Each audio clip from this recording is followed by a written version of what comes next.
शौहर बाथरूम में गया और नहाने के बाद आवाज़ लगाई, अरे सुनो, ज़रा तौलिया दे देना। बीवी चिल्लाते हुए, हमेशा बिना तौलिए के नहाने चले जाते हो। अब मैं चाय बनाऊं या तौलिया दूं? बनियान भी धो के नल पे टांग देते हो, वो भी मैं उठाऊं?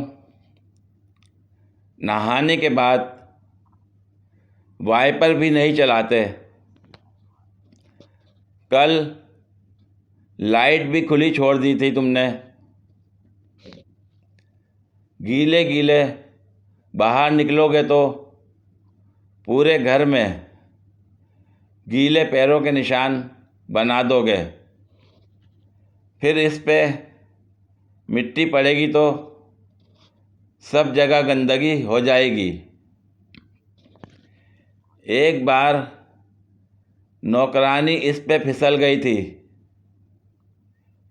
फिर 3 दिनों तक नहीं आई थी। मेरा क्या हाल हुआ था, काम कर कर के। शौहर दिल ही दिल में, साला नहा के गलती कर दी या शादी करके। हाँ, ये बड़ी अच्छी बात कही आप। ए चुप है। पूरी वीडियो देखने के लिए शुक्रिया। अगर वीडियो पसंद आई हो तो लाइक और शेयर करें, कमेंट में अपनी राय का इजहार करें। मज़ीद वीडियोस के लिए मेरे चैनल को सब्सक्राइब करें। शुक्रिया।